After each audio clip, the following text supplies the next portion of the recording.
Do you like movies, comic books, science fiction, and more? Then you've come to the right place. This is the Rebel Radio Podcast. You can find us at therebelradiopodcast.com. Follow us on Facebook, Instagram, Twitter, and join our Patreon for just $2 a month where you get exclusive episodes. Thank you for listening and enjoy the show.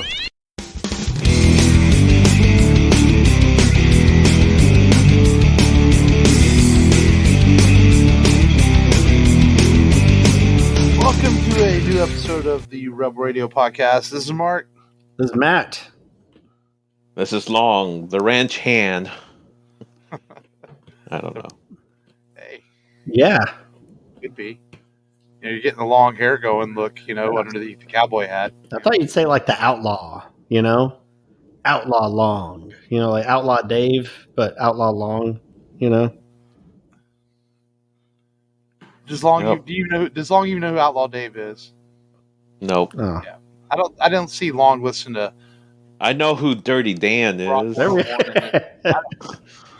Long Dirty. just doesn't strike me as listening to Rock 101 in the 1990s. Yeah. No, I was listening to the Buzz during the 90s. Nice. Yeah. Outlaw Dave. When they played a lot of interesting, different music back in the day before Clear Channel took over. Mm-hmm. Because they used to have Friday night metal nights. Yep. Mandatory Metallica. Radio sucks. I mean, I know Matt doesn't remember. Do you remember Z-Rock, Long? Is that the Yeah. is that the Conroe station? No, Z-Rock was on 106.9, which is classic rock now, but Z-Rock was, you're talking Pantera, Metallica, metal bands. I mean, it was a hell of a good station. There was the one station that played a lot of modern music, 106.5, I believe, that came out in the late 90s. Yeah. And then they were kind of trying to compete with the Buzz. And then the one time, I remember that day, they spent, there was one day, airing day, that killed the radio station. And it was when Alanis Morissette released her second hit song from her new album, not Jagged Little Pill, but they played the song, and they played it like for a full hour, and and they kept talking how great it was. They kept playing that song, and then right then and there, the day after that, they just the station went broke because that's all they did was play that one Alanis Morissette song. Yeah. And then now it's a Tejano station. Yeah, local radio is pretty pathetic nowadays. But some of that is just the way the internet has changed the music game and things, and Rock 101 satellite radio, satellite internets and things. Rock 101 was also taken over by a Tejano station that is now Mega 101. Well, 106.9 is essentially what Rock 101 used to be, only it's more classic rock now. A lot. I was listening when that happened. Me and my dad were listening to Walton and Johnson in the morning, and then they had to cut away really quick for an unexpected break. And then a rerun started coming on because this was like 2000 and this was 2005, and they were talking about how Roger Clemens had just signed on with the Astros. That long. Yeah. And then all of a sudden Tejano music started playing. I'd have to look that up. I don't think it's been going 15 years. Or no. That seems a little too long. It's 2004, 2003, I think, is whenever they cut out. And the Buzz is just a terrible, terrible station. Yeah. Yeah, man. The music scene, I'll say it's been getting mainstreamed, Yeah. But it is what it is. But then there's new entertainment. Like 10 years ago, when podcasts were kind of a new thing, nobody was listening. Now look at us. We're entertaining people with our podcasts. Here we go. Or so we hope. Are you not entertained? Yeah, you just had to make that joke because we're doing a Russell Crowe movie. That's right. I was trying to avoid that. Low-hanging fruit, You got to stay away from the easy shots. You got to be more creative than that. Oh, okay. So how are you guys doing? Good week? Yeah. It was okay. Yeah. Like the last half of the week, I was getting micromanaged a bit by some supervisors, and I'm like, always fun. Stop writing me, man! Don't y'all trust what I'm doing? That's just one way to break an employee's spirit, man. Just to micromanage them and make them keep looking over their shoulder. Yeah. Well, whatever. It happens once every quarter. Once every quarter. Yeah. Well, it's probably because you're growing your hair out. They're like, man, he's starting to look very suspicious.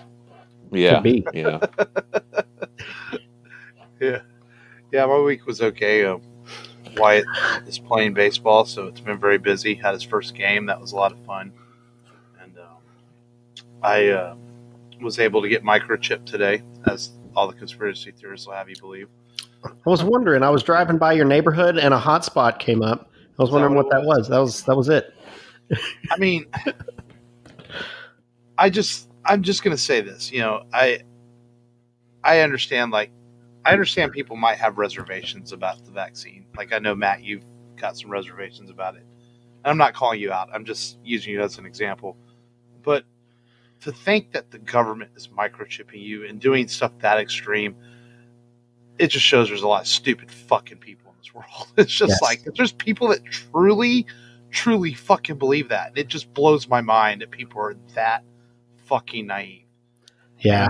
And, I don't want the government tracking my personal debt. And I completely in my minimum wage job. I completely understand that, and this has nothing to do with current politics or Trump.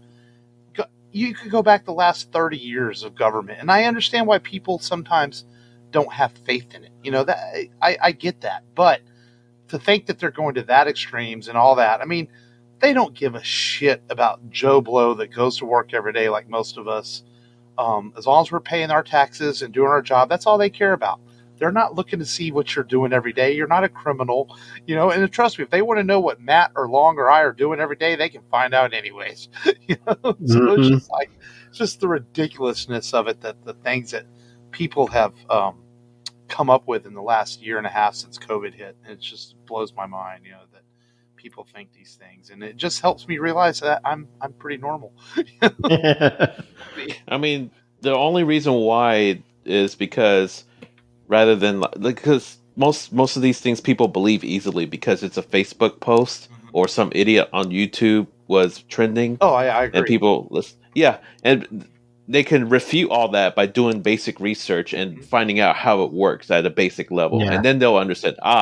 Okay, so that's why this is like conspiracy theorist bullshit. They didn't bother researching it. It goes back to saying, don't believe everything you read or are told. You know, but it is, you know, it's a sense of relief to have the vaccine. You know, so I'm glad it got done today, and it was just kind of on the fly. I got lucky, so and I hope. Wow. You know, right place, right time. Yeah, I mean that's honestly what it was. And you know, arm's a little sore and I'm a little tired from it, but you know what? I'll take that. That beats the alternative. So, yeah. And well, let's get into today's show then. Download this, which is going to be seriously lacking for me this week because honestly, other than Wednesday night and tonight, I haven't been home with baseball practice and games, and I spent Wednesday night watching the movie that we're doing today. So I guess I'll start it. And honestly, about the only thing I've really watched this week is I did sit down last weekend.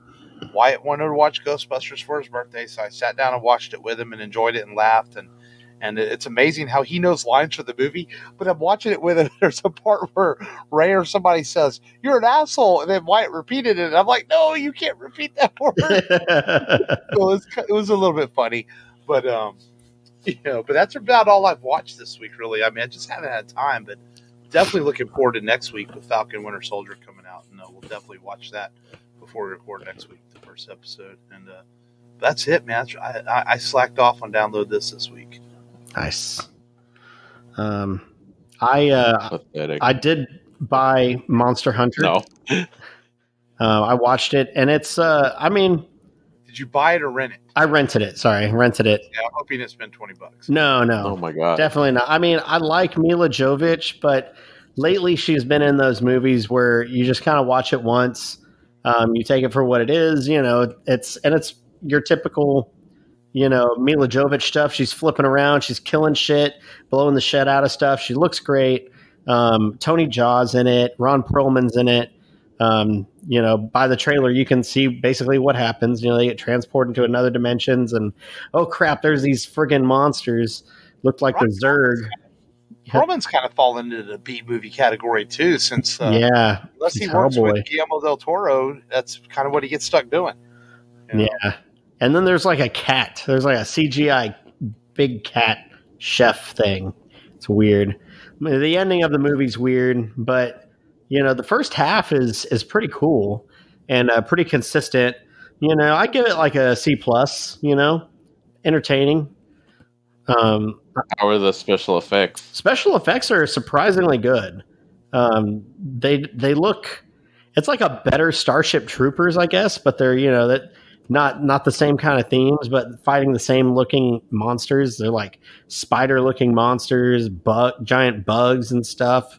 At the end, there's a dragon that they have to fight, and it all looks pretty good. It doesn't look cheesy, or anything like that.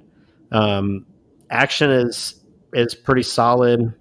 Nothing spectacular though. But yeah, definitely worth the $5. I would say if you're looking to see something. You get naked.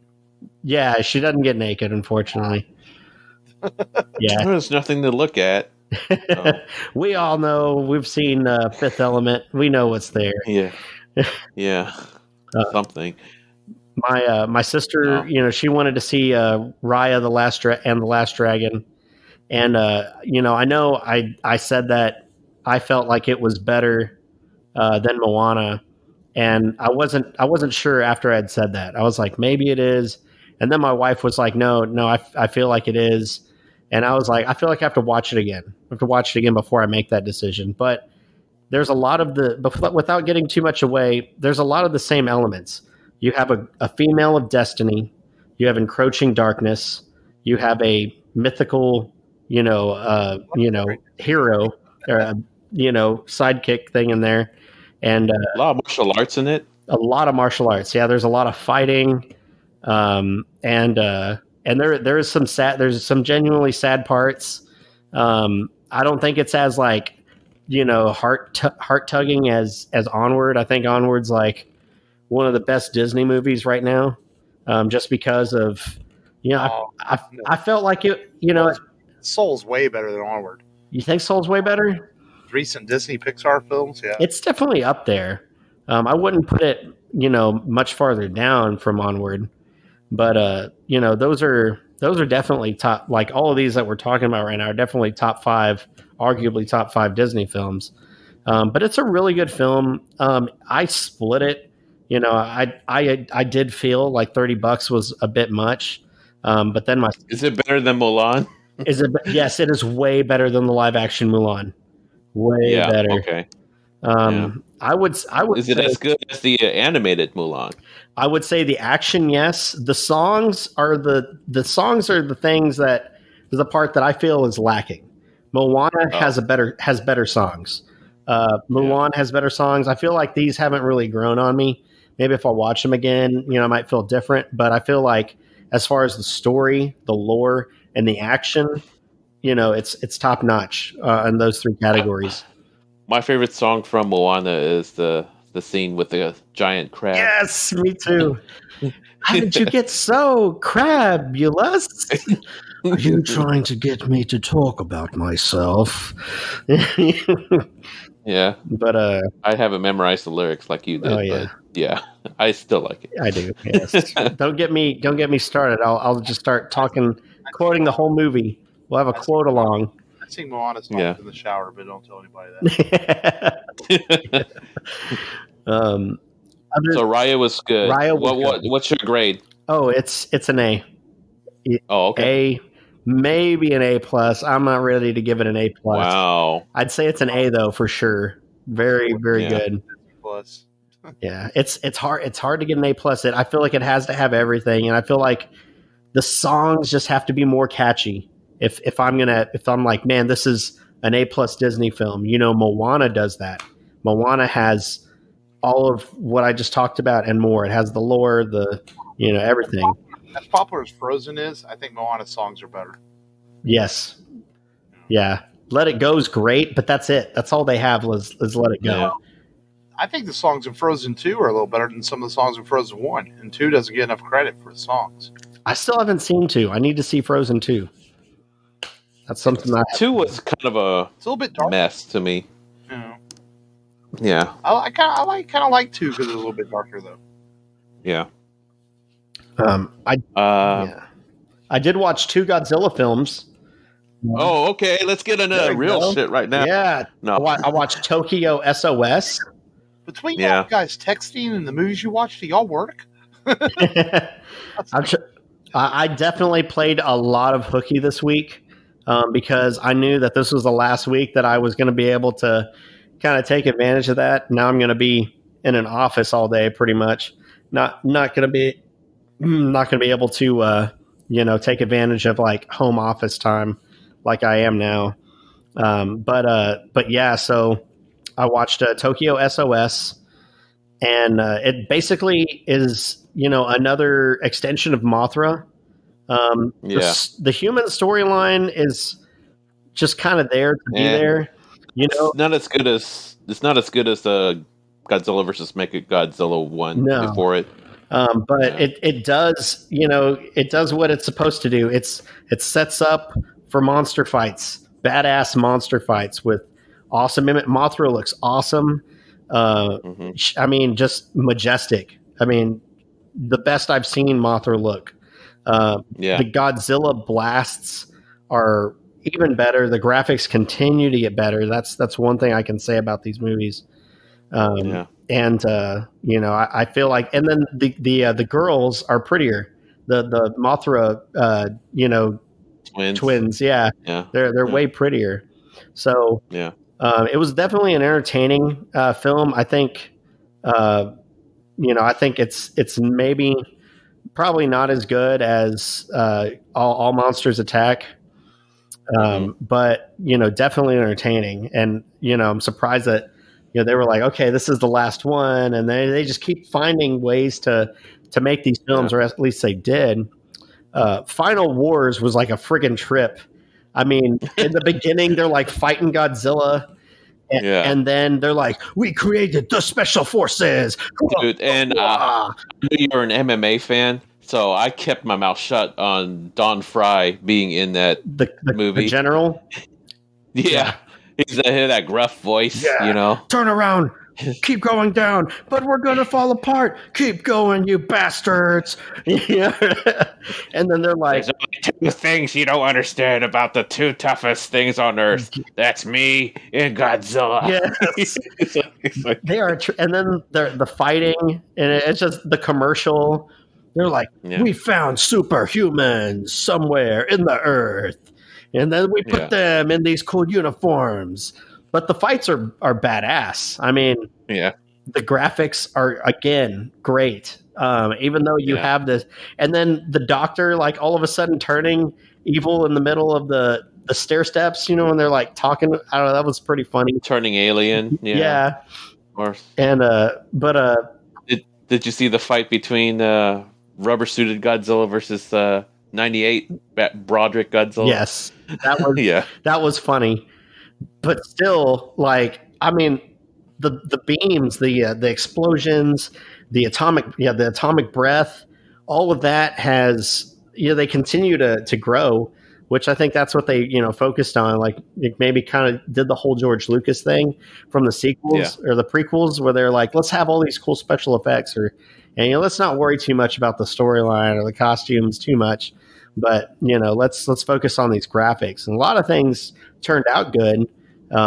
Aesthetically, watching the movie, it's pretty nice, compared to some of the older ones. So, I feel like I am more entertained by the cheesier ones. I'm getting like the kind of getting this like 80s cheesy action film stuff on it. It's not like the best, but it's very entertaining.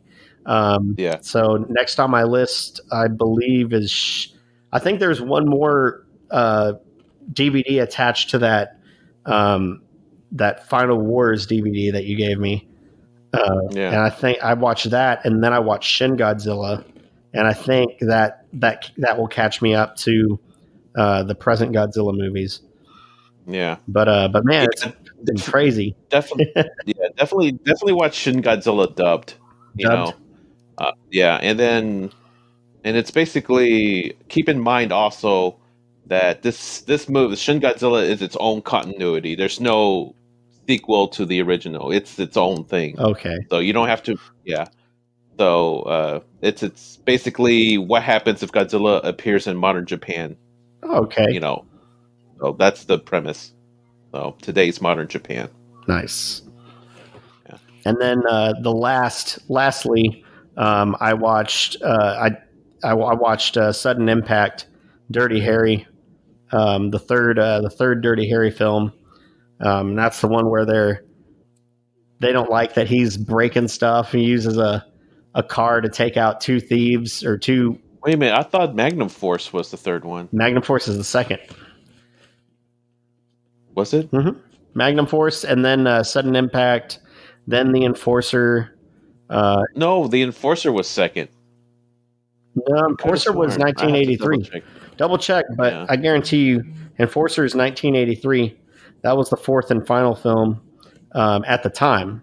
Then, of course, he signs a deal with, I forget if it was, I think it was Warner Brothers. Oh, yeah, you're right. Yeah, it was Warner Brothers, and then that's whenever they... I hate it when you're right. The Deadpool. 76. Well, I hate it when you're right. I had the advantage of trying to see which one was the next film. So. I can't stand it when you're right. No, I'm joking. Impact was 83. Oh, Sudden Impact was 83. And then Deadpool was the 88. Deadpool wasn't very good. No, it wasn't. You just had more notable characters. I mean, Jim Carrey's in there, and Liam Neeson's in there, and I think there's somebody else. There's some. I think Ozzy Osbourne may make a cameo, or they mention him or something like that. I don't know. But yeah, that one is like what does he say? Hey, there's some funny line that he uses throughout that film. You're shit out of luck. He says it like 5 times. You're shit out of luck. And that snarly snake skin looking face of his.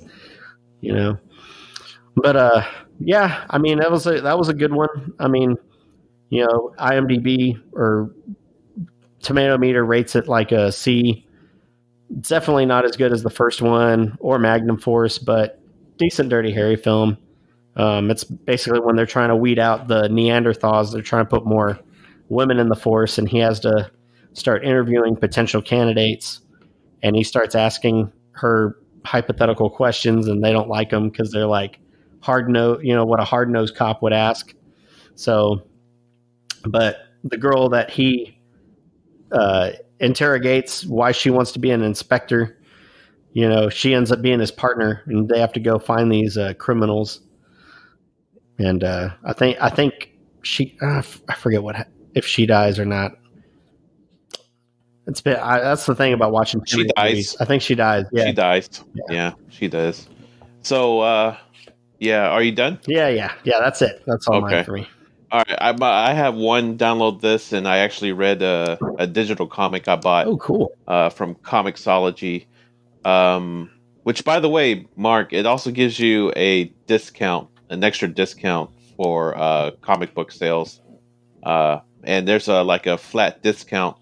I think 10% for every comic book you buy if you have an unlimited account as well. So, digital comic at least. Anyways, so I spent some money and actually bought Wonder Woman Dead Earth, a Black Label title. And I did a screenshot of one of the covers of It's basically Wonder Woman meets Mad Max. It's a mashup of the genres. And it's a post-apocalyptic world, and Diana wakes up in this hellscape of Earth. And she's trying to figure out, okay, what happened and why are there giant monsters attacking the last of humanity? And it's basically up to her trying to protect the last bastion of humankind against extinction. And yeah, it's pretty gory. It's pretty gory. It's very well illustrated, and She uses Superman's skull and spine as a mace. Wow. Yeah. So, I mean, I sent the picture of it through group chat. I didn't know that was Superman's spine, and yeah. That's badass. But but I highly recommend it. It's a brisk read, and Wonder Woman Dead Earth. So, and that's that for my download this. Nice. Cool. Well, let's get into today's feature film then, I guess. A remake of a film from 1957, which is a classic in its own right. And in 2007, they released this version of it, directed by James Mangold, and was originally going to star Tom Cruise and Eric Bana were originally going to star in this film, but they both backed out and got busy with other projects. And then Russel Crowe's agent got a hold of the film, and it ended up getting made through the power of Russell Crowe's popularity at the time. Is really why this movie got made. And that is 3:10 to Yuma, starring Russell Crowe and Christian Bale. And Ben Foster is a brilliant co-star in this film. I guess I'll summarize since I'm talking. And I think Long summarized last week. And Matt. The last 2 weeks. Thank you very much. But basically, it's a pretty straightforward film. There's a rancher named Dan Evans who he's struggling with some local guys who are trying to build railroads and bring railroads into Bisbee by buying up land, by forcing these ranchers to sell their land through holding water from them and basically being just greedy. So Evans, though, can still buy his way out of it if he can try anyway. So he takes on this job to help transfer this prisoner to another town to catch a train to Yuma, and he'll be paid $200, hopefully save his land. And so it results in quite the adventure for these men as they try to transport this outlaw across a few cities over to get him onto the prison train. And that's the basic aspect of the film. There's other things in the film to talk about, but I didn't want to spoil everything at the very beginning. And first off, this is directed by James Mangold, who directed Walk the Line and Logan and The Wolverine. He's in Ford vs. Ferrari, which also starred Christian Bale. And good movie. Yeah. And Mangold is, he's a very good director that sometimes doesn't get enough credit. And I was texting you guys, I think my only beef with Mangold is sometimes maybe he doesn't hire the best cinematographer. Sometimes his shots are set up a little bit, not that you can't tell what's going on, but they're just kind of, he doesn't let scenes breathe, so to speak, sometimes. Does that make sense? But overall, he's just a really good director and sometimes doesn't get enough credit. And I'm kind of looking forward to seeing what he's going to do with Indiana Jones. But we're talking about this film right now. I actually saw this in theaters. I took my mom to see this. I remember going to see it with her. Oh. And she really liked this movie a lot. And, Christian Bale was coming off the success of Batman Begins and starting to become a big star. And Russell Crowe had already won Oscars at this point, was a star. So right away, you have a really good cast in this movie and a really good supporting cast with a lot of fairly unknown actors at the time that are now known. So this came together to be quite a surprisingly well-done remake in Western. What are your guys' initial thoughts on it? Well, Long, you had never seen it. Yeah, I was going to wait for Long. I forgot about that. For me? Yeah.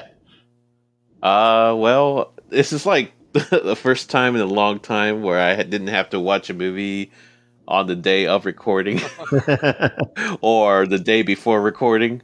I actually watched it like on Monday, which I'm really proud of. Nice. I watched it really early in the week, just because I needed to freaking settle down from setting up my fish tank, which I did, by the way. I didn't mention that in the beginning of the show, huh? But anyways, I needed to relax, and I started watching 3:10 to Yuma, and I thought it was a really good movie. Very good movie. Hated the ending. I hate the ending of this film too. We'll talk about that more later. Hated the ending, but then again, I was like not surprised. It was James Mangold directing after all, and It's let's see. You really got to know Christian Bale's character as well as Russell Crowe. Russell Crowe is definitely an enigma throughout the movie. I mean, his intentions are that he just, he's an evil dude. Yeah. He's an evil dude, or is he? Kinda. I mean, he had no problem killing people. No. That wrongs him. Especially that one annoying deputy who was taunting him. Hang me, in the morning. That actor is always an asshole in anything he's in. Yeah. I don't even know his fucking name, but he's always an asshole. Yeah. So I was just clapping and laughing, so happy that he died. By fork. So by fork, no less. Yeah. And anyways, besides that scene, no, I thought both actors carried the movie very well. At first, I didn't like the 14-year-old son. He grows on you throughout the film, yeah. Yeah, he does.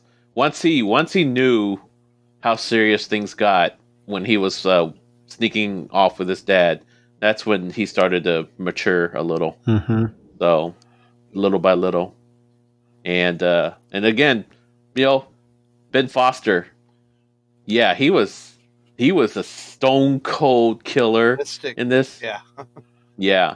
Well, and yeah, compared to Hell or High Water, who his character is so much more impulsive. Yes, in that movie. I watched Hell or High Water. I forgot to mention that. Oh yeah, let's pause this a little bit. Quick grade, Matt.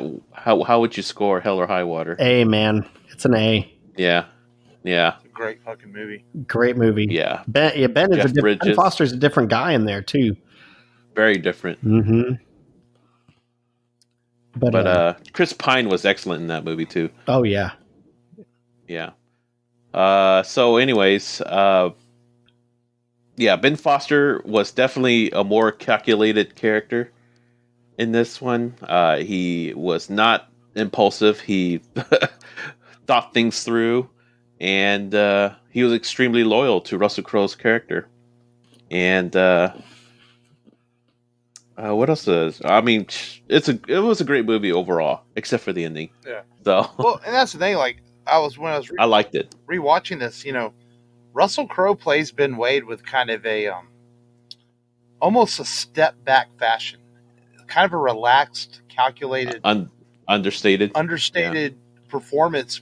But yet, here's a guy that shows at the end of the film, whenever he basically takes out his own crew, that he'll do whatever it takes to survive. But he also kind of has this weird, like, he has a sense of morality, yeah. More sense of morality to himself and his beliefs. Like, if you earn his respect, he's going to respect you. But yet, if he doesn't know you, he'll kill you in a second. And he develops that respect throughout the film for Dan Evans. And then, so the flip side of it is Ben Foster's character of Charlie Prince? Yep. He's a sadistic, evil, calculated gunslinger. Seems to be kind of like the loose cannon of the group, but he's also focused as well. And it's kind of a different look at a gang of outlaws in the Old West, because a lot of times they are kind of backstabbing, kind of wild and crazy. Where Ben Wade's crew is very focused, and like you said, they're loyal to Ben Wade and what he does. And so it's I've never seen the original, so I don't know how the group was played like that. And like in fact, the whole irony of one of Charlie Prince's lines is like, "Are you some sort of posse?" And he kills them all. I hate posses. But essentially, you're in a fucking posse, dude. But Ben Foster is so good in this movie as the gunslinger, and has some really good lines in the movie too. And go ahead, Matt.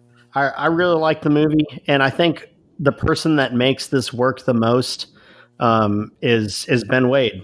I know he's kind of unorthodox, but he's respectful. Like, he's got tons of manners. He reads the Bible. He's always thank you and pardon me and all. Yes, even though it's this evil dude, he's always being nice. But he's going to take what he wants. He doesn't care if your wife's married. He's going to fuck her right in front of you, kind of thing. And he's trying to steal Evan's wife right in front of him, and then tells her what he would do if he was in Evan's place, and how he would be a better husband, essentially. And there's the widow bartender lady. He takes her. They're just attracted to him because he's a smooth talker. I mean, he's not exactly James Bond, but hey, you wouldn't mind being this guy, maybe. He's this bad guy that you kind of root for, but he's this really good bad guy. And like Alfred Hitchcock said, the better the bad guy, the better the movie. And I think one of the reasons why this movie works is that you have a really good bad guy. And then you have a unassuming hero in Dan Evans that really isn't trying to be a hero. He even talks about throughout the film, like, he got his leg shot off in the war, and he reveals at the end of the film that it was an accident that caused it. That he was no real hero. Yeah. It's just a guy who's just trying to take care of his family, and that's all he wants to do. And unfortunately, I mean, we'll talk about the ending here in just a second, but like, even if he gets that $200, he's not getting his land. Those, and he know, and Evans, I think, knows that throughout the film, but he's going to try whatever he can to do things for his family, because I think, if I remember right, is there a conversation where Ben Wade tells him, like, the Hollanders aren't going to do anything, they're not going to give you your land. I think he says something to that line. Yeah. And he says, "What are you doing here, Dan? You're not going to get your land back." But then the ending comes, and he's trying to. He gets cornered in the town. Him and Ben Wade are in a hotel room, and at first they think they have help from the marshals. They have about 15 minutes till the train comes to get Ben Wade on the train, but the marshals give in when Charlie Prince tells the entire town he'll give $200 to anybody who can shoot anybody in that room. So the whole town's grabbing guns, and he's in an impossible situation. So everyone leaves him, but here's Dan, who's not going to give up because he wants to, prove he can do something right. And despite Ben Wade trying to bribe him to give up and walk away with a lot of money, he still does it. And they exit that hotel in a like you said, almost impossible situation. And he gets him to the train at the end. Throughout a massive shootout, and then the ending happens that I really hate. As he gets Russell Crowe's character onto the train, Charlie Prince shows back up his evil, sadistic self, even though his son had helped cause a distraction to get Ben on the train. It wasn't enough, and Charlie shows up, and he just lays several bullets into Dan Evans' character, and it's just like, it's heartbreaking after going through all that to see him shot. And but there's a sense of revenge coming from a place you don't expect as Ben Wade steps down from the train, and he's very upset that this man he's earned his respect was killed in front of him. He didn't want that done, and he shoots his entire gang dead because he just doesn't care. Like quick. And that's the thing, as alluded to earlier. It's alluded to. You see him kill the deputy with the fork, but you never see him really in action, and he pulls that gun and fires on all of them, and he's almost faster than Charlie Prince was, and then he accepts his fate. He gets back on the train and decides to go to prison, and the movie just ends with his son will go on and help the family out, I guess. And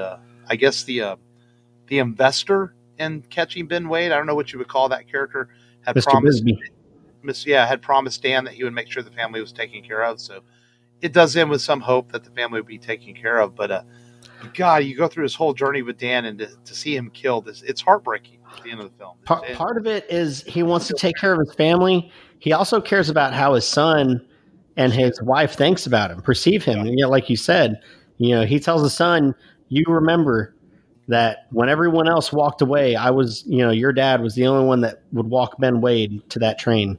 Yeah. And so he wants to, I think he knows he's going to die, or his chances of survival is probably low. But I think, he just wanted to go out, as a hero to his kids, to his family. And you see this relationship forming between Ben Wade and Evans. And, I think Wade, obviously truly did care about Evans. He shows it at the end. I guess that, that what happened along the journey, went a whole lot, farther than what we thought, when we revealed that the ending, how he treats Charlie, just casts him aside, his right-hand man. That's one thing that's consistent with the classic film, the original 1957 film. But I think they focus more on that in that film because they didn't have the action scenes you have in this one. But yeah, Father of the Year right there, Yeah. Yeah. Watching this, I was thinking, they were trying to cast Cruz and Eric Bana, and I think they, I could see them working in these roles too. The only thing about Cruz is I don't think he would have played it as subtle as Russell Crowe did. Cruz probably would have tried to have more of that smirk going, more of a bit of an attitude as a villain than Crowe did. But, Pretty boy villain or something. I can easily see Bana fitting in the Dan Evans role. Him and Bale both have a similar charisma to them. And dude, I miss Eric Bana, man. Yeah, I wish he would. I hear he's a very versatile actor, and it's interesting just the movie you actually got. But Crowe and Bale are fantastic in this too. Mm-hmm. And Peter Fonda, nice little side character. Almost going to be Chris Christopherson, but he was, I guess, busy, so they couldn't get him. He was either on tour or something. Mm-hmm. But that was their original choice, was Chris Christopherson to play that role. But Peter Fonda's in it, and Peter Fonda's always excellent in anything he's in. Mm-hmm. I like some of his lines. He's like, "I'm Charlie Prince. You heard of me?" He's like, "I heard of Charlie Princess." I'm sorry. Every time I laugh really hard, it irritates my throat. One thing though, like going back to Ben Foster, he just looks like he's having a lot of fun playing a bad guy in this movie.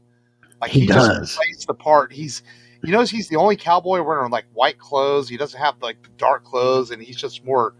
And you can just tell the way he's walking around the film. He's like he just absolutely owns it, and he's great in the movie. And he's such an underrated actor that he's only 41, so he still can have a huge career ahead of him. He just feels like one of those guys that if he just gets the right roles, man, he could be a much bigger star than he is. Because he's done some good stuff. We just talked about Hell or High Water. Even that really bad Jason Statham has done some bad movies, but he did a remake of the Charlie Bronson film, The Mechanic, and Ben Foster's in that. Foster's actually really good in the movie, despite the movie being trash. But he's just a good underrated actor. Yeah, there's also something of note too that this was Peter Fonda's final role, film role as well. Oh yeah, Peter Fonda, who peaked from Easy Rider. Yeah. So. Yeah. And Uly's Gold, maybe. He won an Oscar for that movie. Mm-hmm. So, but yeah, Peter Fonda. Man. And he was the devil in Ghost Rider, which we covered on our Patreon last year. Oh, really? Yep. Yeah. But man, just a good Western. I've talked about this before the show. I still enjoy the Western genre quite a bit. And Hollywood doesn't do them as many as they used to because there's so many back in the heyday. But every few years, it seems like there's one that comes along that's just really well done. And this is one of those. There's been some good ones in the last 10, 15 years, modern Westerns. And I hope Hollywood doesn't give up on Westerns and continues to make them because I still enjoy the genre quite a bit. And this one, I like. I give this a pretty solid A. I think it's a well done film. I wish the ending was a little happier, but overall, just a well acted, well shot film with some good performances and a good story. I agree. A. Yep. A minus because of the ending. Fair enough. Fair. Yep. And I always enjoy when we do a movie that one of us hasn't seen before to get their reactions, or it's always fun to to get those first time watches. Yeah, and it's funny too because I've owned the movie on Blu-ray for almost 10 years and Really? I've never watched it. Yeah. Yeah, I mean, I probably could go through my Blu-rays. There's a couple things over there that I've never actually took out and watched. It happens, you know. Yeah. So with this ending being kind of a unexpected, somewhat sad ending, we decided to base our top 5 around that. Well, I'm going to rephrase that. Long decided to base the top 5 around that and told me and Matt this is what you are doing, fuckers, and I don't care. It is top 5 hero deaths in films. Who wants to start? Long. I'll start since I was the one that was pushy about it. Okay. Well, I hate doing things at the last minute. I like to find out at least the night before. Well, I don't want to. I was working when I said I had to make a phone call. Give me a few minutes. So you didn't even give me a few minutes. Yeah. And Matt already agreed to it, so I was like, yeah, you got it. So, all right. So my number 5 is somewhat of a deep cut, but it's from the 1970s movie Midway, and it was the death of Charlton Heston's character during the Battle of Midway. And Charlton Heston is basically spent all movie trying to protect his son, and he ends up dying in the process. And that's probably the best part of it's the sad part, but probably the best part of the movie. Because the rest of that movie's okay. It's not a great movie, but yeah. No. Yeah. So, that's my number 5. I'll go next. Number 5 for me, I've got William Wallace, Braveheart. Freedom! But more man. Well, he's being gutted alive. Yeah, dude. Just taking out his innards. Ugh. Yeah. I had that as my honorable mention. So, yeah. One of my favorite all-time movies. But I went with this one instead. It's not really necessarily a sad or tragic ending, but very unexpected, unless you had seen the original Hong Kong film. But that is when Leonardo gets shot in The Departed. It's just like, oh shit, you go through this whole 2.5 hour movie, and then all of a sudden just the elevator door opens and bam, you're like, I remember watching it theaters and the whole theater just gasped, like, oh my God, and it's just shocking because you don't see it coming at all. And so it's a pretty, to go through this whole film with this guy and then that just happens. It's completely unexpected. Spoiler if anybody had not seen The Departed, but we're going to cover that film in April, so we'll talk more about it later. Yeah, number 4 for me is Matrix Revolutions, The Death of Neo. And kind of in hand with Trinity as well. Basically 3 movies watching Neo grow as the one cheat code, the one hack. The one hack. Yeah, and Death of Neo, Matrix Revolutions. That's my number 4. Number 4 for me, Long. I've got Spock from The Wrath of Khan. Spock's death. Okay. I thought it was good. I mean, the first thing he does is straighten out his jacket and say, "Is the crew okay?" And he knows he's dying, so he's clearly shows his strength of character there. Yeah. Good one. Yeah. At number 4, we talked about this. Mangold likes to kill characters, and I got to go with Logan, man. I after 20 years of watching Hugh Jackman play Wolverine and to see it end with him protecting the future of mutant kind, it was and holding his daughter's hand. It was quite touching, even for and it was sad to see him go from not just the character, but see Hugh leave the role as well, until we get another Wolverine. Mm-hmm. It's always going to be Wolverine to me, so we'll see.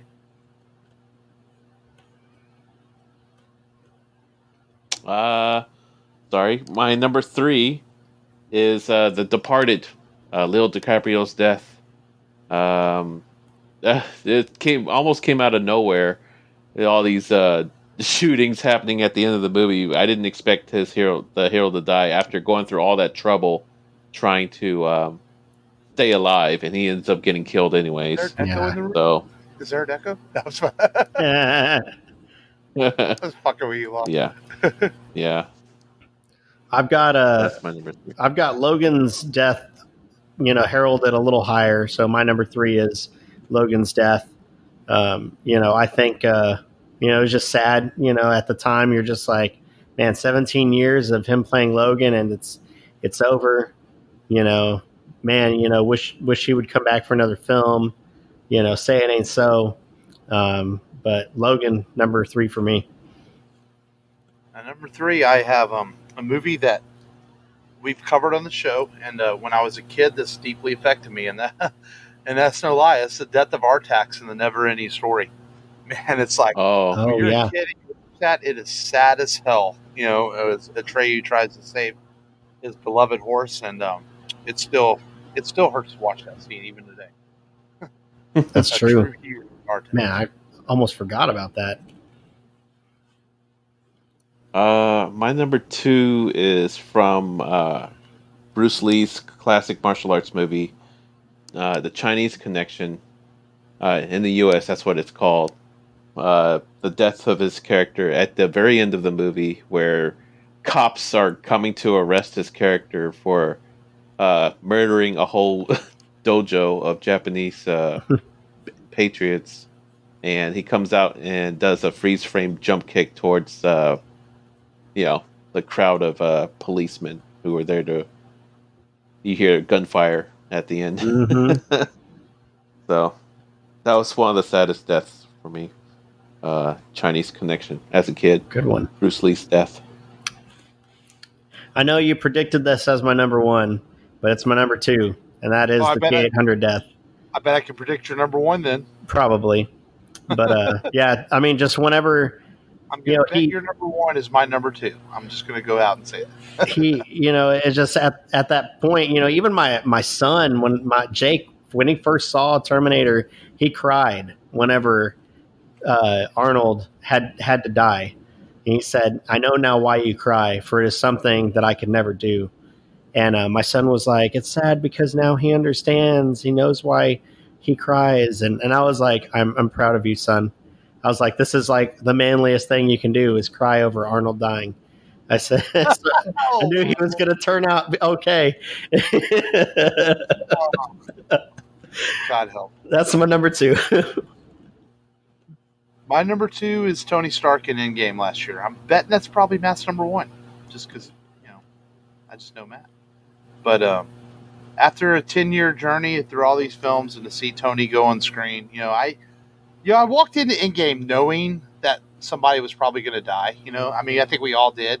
And I was like, oh, it's not going to affect me. But then when that scene hits, you're like, God damn it, this sucks. And yeah. So yeah, Tony Stark in Endgame, man, last year was pretty hard to handle. Pretty good heroic death. Yeah. My number 1 is Godzilla's death in Godzilla vs. Destroyer. Hits me right here watching that death scene every time. Every time. That and the shooting of Old Yeller was pretty high up there too. So was Old Yeller a killer, a hero though? Yeah, he's the title character, Old Yeller. He shoot that dog because he had rabies. Come on, who wouldn't cry over that? That's a sad hero's death. And then Godzilla dying. Yeah. Anyways, that's my number 1. You were right, Mark. Number 1 for me is Endgame.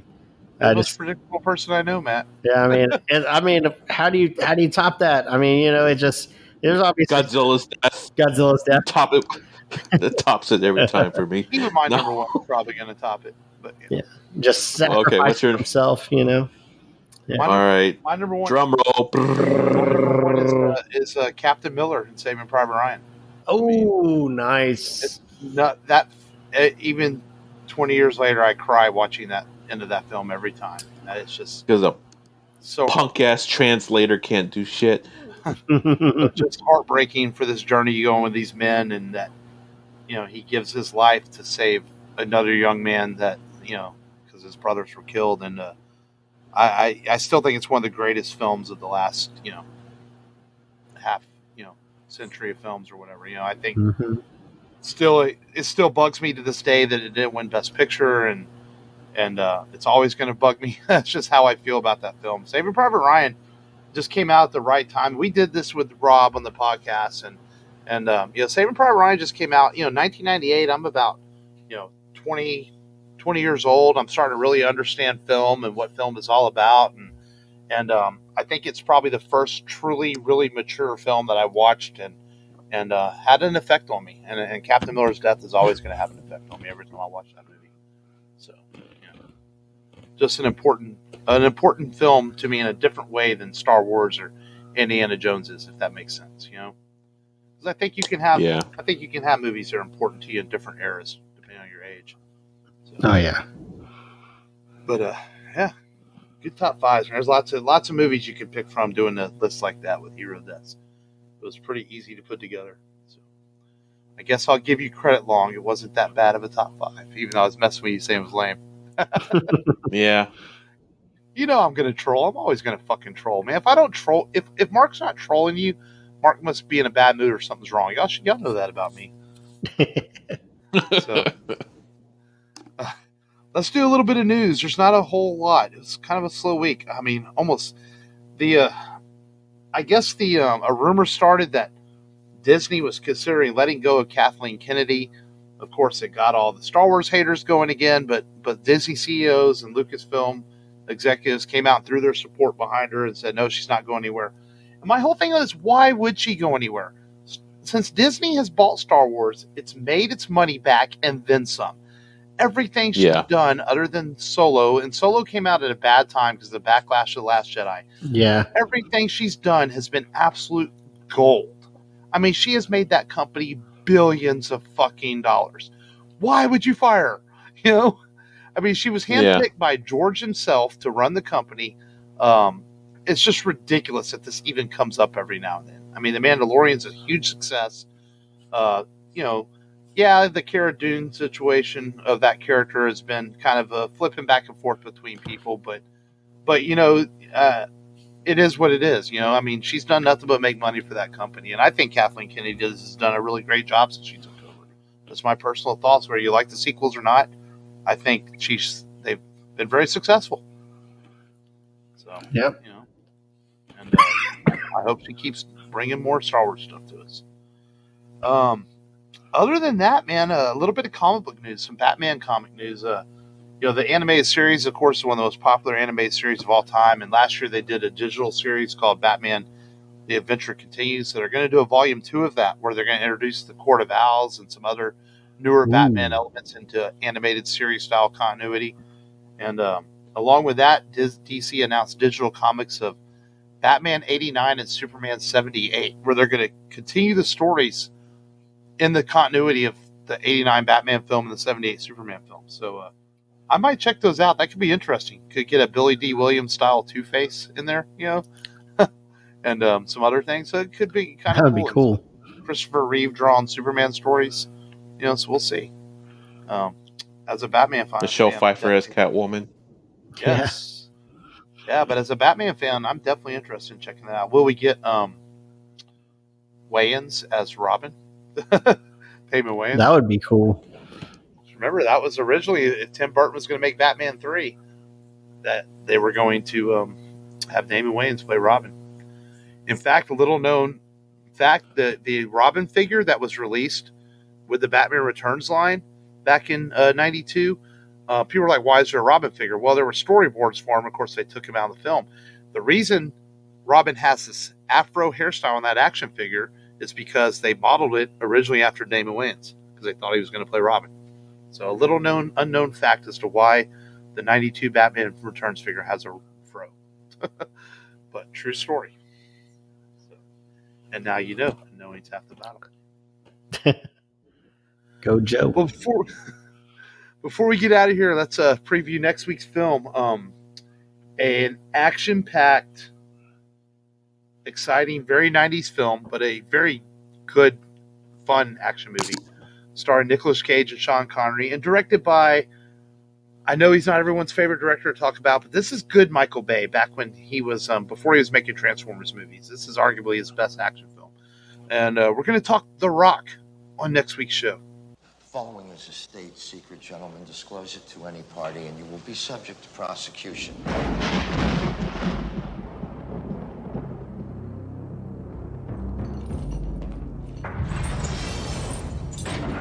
His name is John Mason, British national, incarcerated on Alcatraz in 1962. Escaped in 63. He has no identity in the United States or Great Britain. He does not exist. Secrets have a way of coming back to haunt you. There's a hostage situation on Alcatraz. Hostage? 81 tourists. The Rock's a tourist attraction. The one you train to defend you becomes your greatest threat. A battery of VX gas rockets is presently deployed to deliver a highly lethal strike on the population of the San Francisco Bay Area.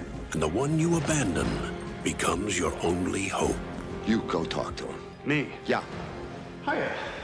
I'm an agent with the FBI. I'm Stanley Goodspeed. But of course you are. At least he got his name right. Now, all that stands between a city and a disaster. The power of this chemical is way beyond anything you can imagine. That's why you're coming with us. Is a man who's never seen combat. You're a chemical freak. I'm a chemical super freak, actually. And another who's been out of action for 30 years. Show us on the blueprints. I can't. My blueprint was in my head. Fortunately, some things you never forget. But don't worry. It'll all come back to me.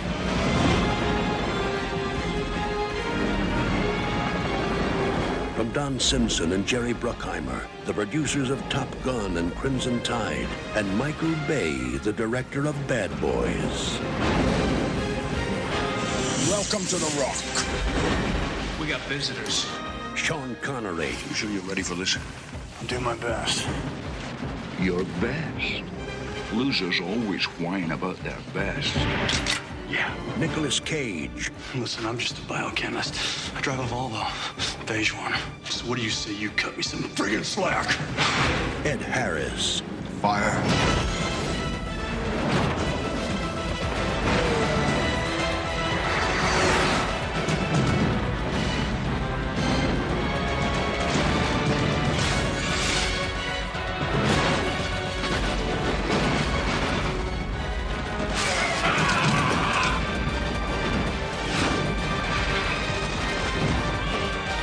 This summer,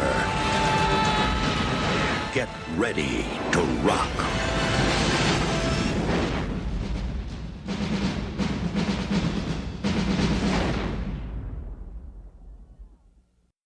Man, I have a confession to make. I saw The Rock 3 times in theaters. Wow. Wow. I saw it like opening night. Then I think my brother wanted to go see it, and I saw it with him. And I think I had another friend that wanted to go see it. And somehow not only did I see it 3 times, I saw it 3 times like in the first week it came out. And it's just one of those things it sticks to your mind because you're like, man, why did I see this film 3 times in a week? But it's a good action film, also starring Ed Harris and a lot of there's quite a few actors in this film. Michael Biehn, he was always a favorite of ours. He's in this film too. So I haven't watched it in quite a while. I'm kind of looking forward to watching it again and see how it holds up. Being 1996 is I think when it came out. So Yeah. and of course the great Sean Connery's in it too, and we'll talk about more next week. But I think The Rock works so well because of Sean Connery. It's not your boy Nick Cage, Matt. It's because of Sean Connery. But so that should be fun. So that's on next week's show. But as always, thank you for listening. And the RebelRadioPodcast.com, of course, is where you can find everything. And until next week, this has been Mark. This has been Matt. This is Long, the posse leader. I don't like pussies. Until next week, remember, as always, just go there. Just go there and do it. Do it.